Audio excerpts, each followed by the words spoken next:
भरत तिवारी गरीबों, वंचितों, दलितों के लिए एक आवाज़ थे वहाँ के स्थानीय तौर पर। अगर कोई अपराधी खुलेआम पुलिस पर गोलीबारी करे, निश्चित तौर पर पुलिस तो जवाबी कार्रवाई करेगी ही। भरत तिवारी जी ने अपने वीडियो के माध्यम से, जो आप लोगों के माध्यम से हमने वीडियो उनका देखा है, उसमें उन्होंने सरेंडर लगभग कर दिया था कि हमारे पार्टी के राष्ट्रीय अध्यक्ष आदरणीय श्री चिराग पासवान जी ने न्यायिक जांच की मांग की थी, जिसे प्रदेश के माननीय मुख्यमंत्री जी अक्षरशः जो है स्वीकार किया और न्यायिक जांच का आदेश दिया है। Study MBBS in Russia and Nepal. Visit Officers Colony, Mirchai Bari, Katihar. Admissions open now. Rus MBBS. We give wings to your dream.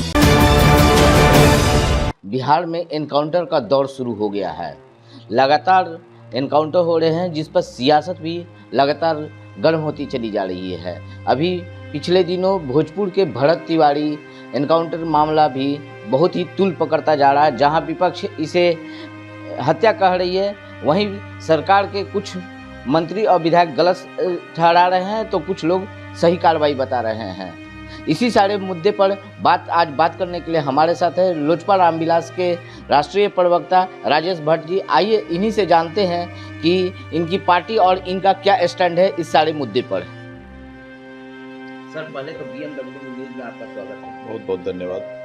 Sir, Bihar में एनकाउंटर का दौर शुरू हो गया है, इसे आपकी शुरू की? देखिए, इनकाउंटर का दौर नहीं शुरू हो गया है, ये कहना बहुत ही मैं समझता हूँ कि वाजिब नहीं है।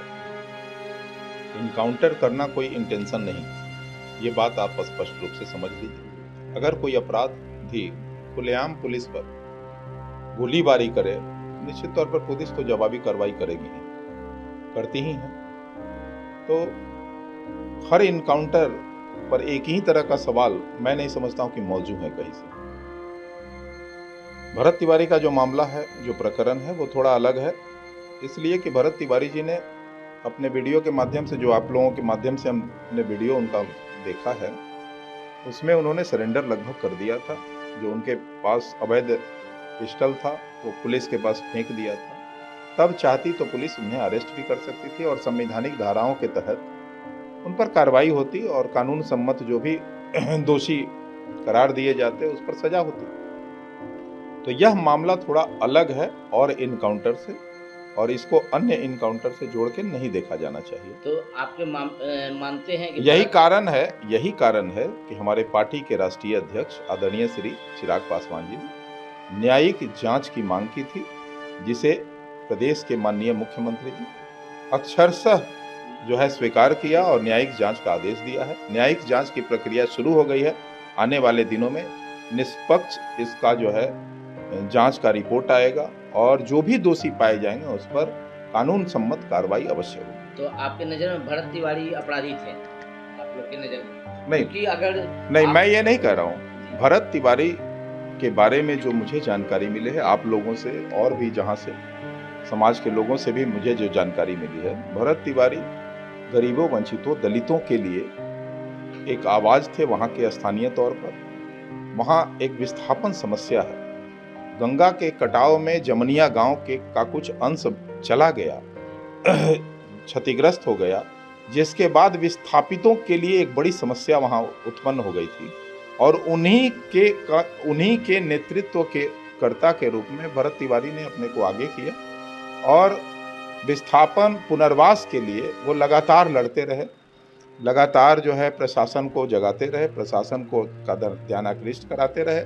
और वे चाहते थे कि इन तमाम परिवार जो पीड़ित हैं गंगा के कटाव से, उनके विस्थापन के बाद पुनर्वास की व्यवस्था कर दी जाए, उनके घर बन जाएं, उनको पेयजल की व्यवस्था हो जाए। और वहाँ के जो स्थानीय लोगों की जो अभी वक्तव्य मैं सुन रहा था आप लोगों के ही चैनलों पे, तो वहाँ के लोग ये कह रहे थे कि पेयजल की व्यवस्था है कि नहीं। उनको तमाम चिंताएं थीं और उन चिंताओं को लेकर वो प्रशासन से लगातार गुहार लगाते रहते। यही कारण है कि भरत तिवारी उन गरीबों के बीच में, दलितों के बीच में, वंचितों के बीच में एक लोकप्रिय व्यक्तित्व के रूप में उभरे थे।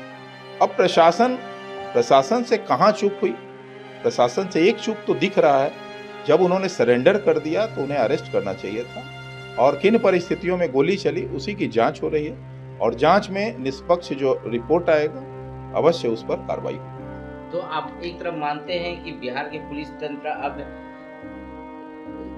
आम जनजीवन या जो सामाजिक कार्य कर रहे हैं उन पर भी गोली चलाने के लिए नहीं, मैं यह कहकर पुलिस का मनोबल बिल्कुल ही कमजोर नहीं करना चाहूँगा।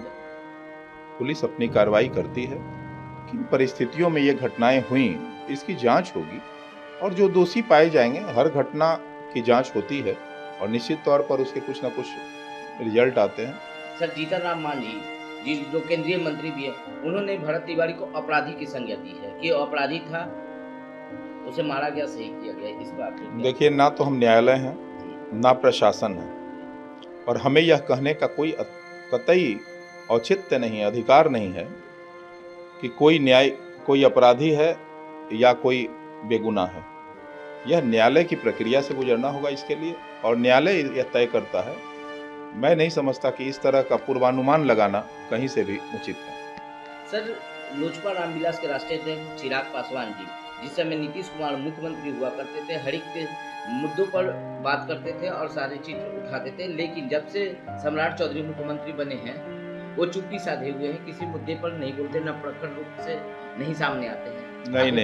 नहीं, आप लोगों ने इधर लगता है कि होमवर्क ठीक से आपने नहीं किया है। हमारे पार्टी के राष्ट्रीय अध्यक्ष लगातार हर मुद्दे पर उनकी प्रतिक्रिया आती रहती है। चाहे मलमास मेले में भी मॉब लिंचिंग का मामला हुआ जिसमें 2 युवकों की जान चली गई, निश्चित तौर पर उसमें भी पार्टी का जांच दल गया था, आप देखे होंगे, और जांच दल में अपना रिपोर्ट से अवगत कराया है। अभी हमारे पार्टी के माननीय सांसद आदरणीय श्री अरुण भारती जी, जो बिहार प्रदेश के प्रभारी भी हैं, वो स्वयं उपस्थित होकर उन पीड़ित परिवारों से मिले और उनसे तमाम घटनाओं की जानकारी ली है और निश्चित तौर पर वो राष्ट्रीय अध्यक्ष से अवगत कराएंगे उन बातों को। और उन्होंने भी मांग की है कि जो है उचित तौर पर जो है जांच हो। तो आप सुन रहे थे अभी लोजपा रामविलास के राष्ट्रीय प्रवक्ता राजेश भट्ट जी को, जो ने अपनी सारी राय रखी। इनका कहना है कि पहले न्यायिक जांच पूरी हो, जिस पर जो दोषी होंगे उन पर कार्रवाई अवश्य होगी। अक्षय किशोर, BMW, पटना। तमसोमा ज्योतिर्गमय गुरुकुल शिक्षा मंदिर संस्थान के साथ बनाए अपना भविष्य। रेगुलर और प्रोफेशनल कोर्सेज, सेकेंडरी और senior secondary courses, law, teachers training courses, pharmacy and nursing के साथ पैरामेडिकल में डायरेक्ट एडमिशन पाए। वेबसाइट विजिट करें या दिए गए नंबर पर कॉल करें। हमारा पता है गुरुकुल शिक्षा मंदिर संस्थान, कल्याण चौक, DS कॉलेज रोड, कटिहार।